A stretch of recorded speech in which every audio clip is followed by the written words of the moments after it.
Bonjour, c'est Mike des Gilets jaunes, j'espère que vous allez bien, même si j'en doute avec la politique de Macron. Alors, je passe un petit coup de gueule, voilà, parce que aux Gilets jaunes, il se passe souvent des petites guéguerres de personnes, des petites embrouilles de rien du tout. Mesdames et messieurs, vous qui allez écouter cette vidéo, vous qui regardez peut-être cette vidéo, est-ce que vous pensez que les problèmes de guéguerre de certaines personnes sont plus importants que le combat que nous menons, qui est l'essence et le pouvoir d'achat? C'est ça notre combat. Notre combat, le pourquoi nous sommes venus dans la rue manifester et qu'on a tenu les ronds-points, c'est parce que on crève la dalle. On a des problèmes d'argent, on a des problèmes financiers, on ne peut pas, il y a des gens qui, dès le début du mois, sont en difficulté. Alors, est-ce que vous pensez que ces problèmes-là doivent être mis en deuxième et qu'on doit d'abord écouter les guéguerres des personnes? Voilà. Non, moi je vous le dis, revenons aux valeurs des Gilets jaunes qui sont très claires. Le pouvoir d'achat, l'essence. Déjà réglons ces problèmes-là et le RIC. Donc là, je vous le dis, on n'a pas les moyens de refuser du monde aux Gilets jaunes. Et nous n'avons pas vocation à refuser du monde aux Gilets jaunes. Toute personne qui souhaite venir poser des questions aux Gilets jaunes, qui souhaite comprendre le mouvement des Gilets jaunes, qui souhaite mettre son gilet jaune, qui souhaite ne pas mettre son gilet jaune, qui souhaite juste nous émettre des idées, tout citoyen qui est en difficulté, qui meurt de faim, toute personne qui galère a le droit d'être gilet jaune. Nous, on n'est pas sectaires. On ne demande pas de l'argent. On ne demande rien. On n'est pas comme la CGT, on n'est pas comme les syndicats où pour qu'ils soient défendus, ils doivent payer une cotisation. Voilà. Nous, aux Gilets jaunes, on appelle tout le monde à venir. Et les gens qui font partie de la CGT, et même les gens, voilà, les hommes et les femmes qui souhaitent venir, venez. Vous pouvez tous nous apporter quelque chose et les Gilets jaunes pourront tous vous apporter quelque chose. Nous, Gilets jaunes, nous sommes une grande famille. Et cette grande famille, nous n'avons pas le droit de fermer les portes à certaines personnes. Ça, c'était ce que je voulais vous dire. Vous allez dire, mais pourquoi il nous parle de ça aujourd'hui? Pourquoi? Parce que je réfléchis. 1 an de dépression. 1 an, j'ai fait 1 an de dépression. Parce que moi, les Gilets jaunes, je les avais dans le cœur, je l'avais dans les tripes, je l'avais dans ma tête. Pendant tout le temps où on a tenu ces ronds-points, où on a été en difficulté, où on a été massacré par la police, où des amis ont été massacrés, parce que nous, à Brest, ça s'est toujours bien passé, où on a vécu des expulsions, où on a été en difficulté, on va abandonner tout ça? Jamais de la vie. Écoutez-moi, moi j'ai pris un engagement. Moi j'ai pris un engagement, et je ne suis pas un homme politique. Moi, mes engagements, je les tiens. Et je demande à tout le monde qui me regarde et à tout le monde qui écrit des choses sur Facebook et sur Twitter, Instagram et sur YouTube de bien réfléchir à ce qu'ils marquent. Nous, on est des gilets jaunes. D'accord? On est là pour faire un travail de qualité. Et c'est pour ça qu'on doit s'engager. Et on doit ouvrir toutes les portes à tout le monde. Vous qui êtes derrière votre téléphone, votre ordinateur, vous savez comment il faut faire pour résoudre le problème des gilets jaunes? Bien malin à celui qui me trouve la réponse. Alors moi, je ne ferme pas les portes à Bigard. Oui, beaucoup de personnes l'ont critiqué, beaucoup de personnes ont dit de lui beaucoup de choses. Mais attendez, vous êtes qui pour juger? Vous êtes qui pour juger Monsieur Bigard? Est-ce que vous avez été le voir? Est-ce que vous avez essayé de comprendre les choses avec lui? Il a dit tout simplement qu'il n'était pas d'accord avec Jérôme Rodriguez. Ouh là là! Ouh là là! C'est un drame! Mais Jérôme Rodriguez ne représente que lui-même. D'accord, certes, c'est triste ce qui lui est arrivé. Mais il ne représente que lui-même. Il n'est pas le représentant des Gilets jaunes de Brest. Il n'est pas le représentant des Gilets jaunes de Paris. C'est un gilet jaune parmi un gilet jaune. Il a certes pu aller sur comment on appelle ça, discuter et dire des choses à la radio, à la télé, tout ça. Il a le droit. Tout gilet jaune qu'il souhaite aller à BFM TV, qui souhaitent aller aux radios, qui souhaitent parler aux journalistes, ils peuvent le dire. Mais il faut que déjà, quand ils veulent faire cette démarche-là, il faut qu'eux-mêmes, ils réfléchissent à ce qu'ils vont dire et que ça corresponde avec les idées des Gilets jaunes. Ça, c'est un point qu'il ne faut surtout pas oublier. Jérôme Rodriguez, si vous m'entendez, monsieur, nous ne sommes pas là pour diviser les Gilets jaunes. Nous ne sommes pas là pour nous diviser. Ce que vous avez fait et ce que vous faites pour les Gilets jaunes, c'est très bien. Moi, je vous le dis. Je vous écoute régulièrement et j'aime ce que vous dites. Mais ce que vous avez dit sur la police, même si la colère d'un œil que vous avez perdu est triste, vous ne pouvez pas dire que toute la police, c'est des nazis. C'est punissable par la loi, ce que vous avez dit. C'est punissable par la loi. Donc, nous, Gilets jaunes, on essaye quand même de dire des choses concrètes et intelligentes. Vous avez merdé. Et alors? Vous avez merdé. Mais attention, on va mettre Jérôme Rodriguez en prison parce qu'il a merdé. Il a fait une erreur. Combien de vidéos il a fait? Il a fait des centaines de vidéos. Il en a fait beaucoup de vidéos. Il a fait beaucoup de choses pour les Gilets jaunes. Mais on va retenir quoi? Jérôme Rodriguez a dit que les policiers, c'était des nazis. C'est pas possible. Mais c'est pas possible.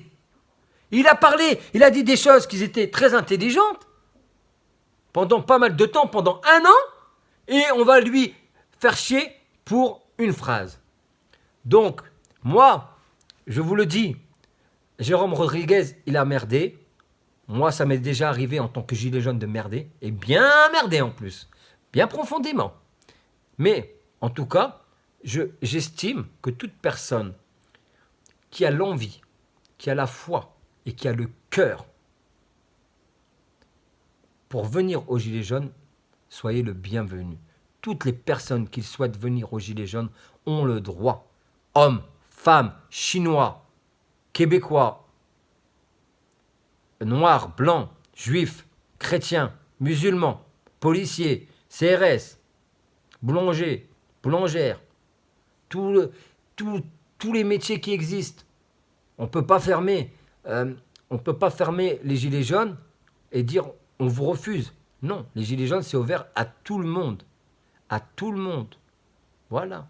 Après, quand vous venez aux Gilets jaunes, c'est comme quand vous adhérez à un parti politique. Vous adhérez aux idées des Gilets jaunes. Même si les idées des Gilets jaunes sont le pouvoir d'achat et l'essence, voilà. Vous devez adhérer minimum à ça pour faire partie des Gilets jaunes. Et nous ne sommes même pas sectaires. Nous ne sommes même pas compliqués. Parce que nous, on ne dit pas, mettez le gilet jaune, on n'oblige personne à faire les choses. On dit juste qu'il y a une logique et qu'il faut respecter cette logique. Donc, pour revenir à M. Bigard, vous ne pouvez pas le juger. Vous n'avez pas le droit de le chahuter comme vous l'avez chahuté. Bigard, c'est pas Macron. D'accord ? Qui me dit que derrière vous, là, ceux qui sont derrière Facebook, qui sont en train de mettre des choses, vous avez osé me dire à moi, parce que j'ai fait une photo, que je suis un pantin? Moi, je suis un pantin? Moi qui ai tenu les ronds-points avec mes amis, avec mes frères de gilets jaunes, je suis un pantin? Vous osez me dire ça? Vous me connaissez? Vous savez qu'est-ce que j'ai fait? Vous savez qu'est-ce que je veux faire? Est-ce que j'ai retourné ma veste aujourd'hui? Non, je n'ai pas retourné ma veste. Bigard, c'est un homme comme tout le monde. Bigard, c'est un homme comme tout le monde qui a envie de comprendre le mouvement des Gilets jaunes et qui a la possibilité peut-être d'avoir une parole qui porte peut-être plus que nous. Il est où le mal? Il est où le mal de l'écouter et d'essayer de comprendre ce qu'il veut et surtout de faire passer nos idées? Mais c'est en avançant tous ensemble qu'on va évoluer. Si lui, Macron, l'écoute plus que nous, eh ben tant mieux. Ben tant mieux. Il y a une amie à moi qui me dit, peu importe la manière que vous allez travailler, c'est le résultat qui compte. Eh ben si Bigard, il peut nous ramener à ce résultat, en quoi ça vous dérange? En quoi ça vous dérange? Les petits haineux de Facebook, de Instagram, de YouTube qui marquaient n'importe quoi. Arrêtez de blablater, arrêtez et venez faire. Il est toujours plus facile de critiquer, il est toujours plus facile de dire oui, c'est pas bien ça, c'est pas bien ça. Mais si c'est pas bien, venez nous aider. On demande que ça. Mais être derrière, comment on appelle ça, un pseudo et critiquer, entre guillemets, je vous le dis, c'est pas porter ses couilles. Moi, je vous le dis très clairement comme je le pense. Bigard, il a porté ses couilles. Il a porté ses coronesses. Il y a été. Il le savait. Il est âgé, Bigard. Il est intelligent. Il le savait qu'il n'allait pas être dans un truc où tout le monde allait l'embrasser, lui faire des bisous. Il le savait, mais il y a été, lui. Il y a été. Voilà, il n'a pas eu honte. Il a été. Alors nous, gilets jaunes, vous le jugez et vous ne connaissez même pas. Vous ne connaissez même pas ce qu'il a fait. Moi, le premier, je ne connaissais pas ce qu'il avait fait. Mais en tout cas, je lui ai dit et je lui ai envoyé un message en disant que nous, on pouvait l'accepter en tant que citoyen gilets jaunes, oui, mais que nous, on n'acceptait pas les people gilets jaunes parce que ça ne servirait à strictement rien. Sauf que je ne savais pas qui était Bigard. Bigard, c'est un homme qui a perdu ses parents. Bigard, c'est un homme qui depuis des années se bat pour le droit des femmes. Bigard, c'est une personne qui a donné de l'argent pour faire une maternité. Bigard, c'est un humoriste qui fait rire les Français et les Françaises. Bigard est un homme qui a un cœur. Et franchement, je l'ai vu. Il a été peiné par le comportement. Et là, franchement, je vous le dis, je vous regarde droit dans les yeux. J'ai vu cette vidéo et vous êtes content de la montrer et tout ça. Mais attention, regardez bien tous cette vidéo. Parce que moi, j'ai pas vu qu'il y avait autant de gilets jaunes que ça. J'ai pas vu que toutes les personnes qui le chahutaient étaient des gilets jaunes. J'ai pas vu ça. Moi, ce que j'ai vu, c'est des gens qui étaient incapables de se raisonner et d'avoir un débat constructif avec Bigard. Alors, je vous le dis, très sincèrement, Bigard, je ne le connais pas plus que ça. Je vais essayer de travailler avec lui, moi, à Brest, à Brest, on va essayer de voir qu'est-ce qu'il peut nous apporter. Il est clair que s'il ne peut pas nous apporter les choses, et, il redeviendra citoyen gilet jaune, normal. Et c'est d'ailleurs ce qu'il est. Il est citoyen gilet jaune et il veut se présenter en politique. C'est pas mon problème. Je m'en fous. Moi, ce qui m'intéresse, c'est ce qu'il peut apporter à la cause des gilets jaunes. Et qui sait? Vous derrière, vous savez peut-être mieux que tout le monde ce que Bigard peut-être va faire dans 1 an ou 2. Peut-être que Bigard, il va se dire avec réflexion que le RIC, c'est une bonne idée. Et peut-être qu'il va faire passer des idées telles que le RIC, et peut-être qu'il va faire passer des idées qu'on souhaite. On ne sait pas. On ne peut pas lui fermer les portes. Peut-être que Bigard va ramener du monde aux gilets jaunes. Voilà. Comme il y en a beaucoup qui l'ont fait. Pourquoi ne pas lui donner sa chance? Parce qu'il a dit quelque chose contre Jérôme Rodriguez. Je vais vous dire quelque chose. Nous, aux Gilets jaunes de Brest, nous n'avons jamais eu besoin de Jérôme Rodriguez. À Nantes, à Rennes, à Dunkerque, à Morlaix, à Saint-Brieuc, on n'a jamais eu besoin de lui. Quand on avait envie de faire quelque chose, on le faisait et on n'allait pas lui demander s'il vous plaît. Il sera encore, ça serait encore un truc de ouf. Moi, en tout cas, je ne suis ni représentant des Gilets jaunes de Brest. Je suis un gilet jaune parmi les gilets jaunes qui ont été présents et qui sont reconnus, voilà. Mais moi, je n'ai pas d'étiquette. Sauf que on a voté pour moi à un camp où j'étais élu avec une autre personne pour gérer le camp. Et c'est pour ça que maintenant, les gens ont une confiance en moi. En tout cas, moi, je ne suis pas un homme politique, d'accord? Je ne vous ai pas menti quand je vous ai dit qu'on allait se battre et qu'on allait gagner, on va gagner. Mais attention, c'est pas tout de suite. Si ça pouvait être tout de suite, je serais content. Moi, le premier, je serais heureux. Mais c'est pas tout de suite. Le combat va être difficile. Et tout le monde, on a besoin de tout le monde. Alors, je vous le dis, Bigard et Jérôme Rodriguez se sont parlé. Parce qu'en réalité, il aurait été plus logique de le faire dès le début. Homme, t'as un problème avec un homme, tu parles avec l'autre homme. Tu fais pas des imbécilités sur Facebook, sur YouTube et sur Instagram. Parce qu'en réalité, tout le temps qu'on va parler de ça là, de Bigard et de la guéguerre avec Jérôme Rodriguez ou les anti-masques et tout ça, eh ben on va pas parler du pouvoir d'achat et on va pas pouvoir parler des vraies raisons des gilets jaunes. Donc apparemment, Jérôme Rodriguez aurait parlé à Bigard et Bigard aurait parlé à Jérôme Rodriguez. Donc aujourd'hui, je ne sais pas s'ils vont nous faire des petits, mais en tout cas, ils ont décidé très clairement de faire la paix. Donc voilà, toute cette histoire pour strictement rien. Voilà, d'accord? Et je vous le dis, les petits malins sur Paris qui cassent et tout ça, c'est strictement scandaleux. Vous ne faites pas partie des gilets jaunes. Vous ne serez jamais des gilets jaunes. Les casseurs, c'est pas les gilets jaunes. Les gilets jaunes, ce sont des hommes, des femmes qui assument et qui ont une identité et qui assument leurs propos et leurs actes et qui ne changent pas d'avis. On n'a pas changé d'avis. Nous sommes gilets jaunes et on se bat pour le pouvoir d'achat et aussi pour l'essence et pour le riz. Voilà, c'était ce que je voulais vous dire. Donc il y a une chaîne qui va être créée.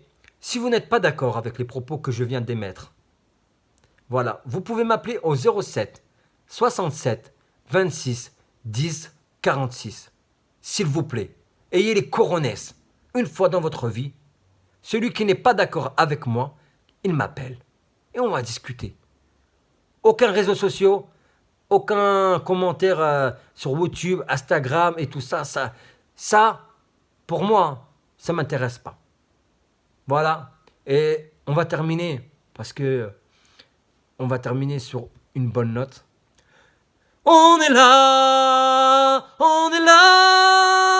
même si Macron ne veut pas, nous on est là. Pour l'honneur des travailleurs et pour un monde meilleur, même si Macron ne veut pas, nous on est là. Avec moi, on est là.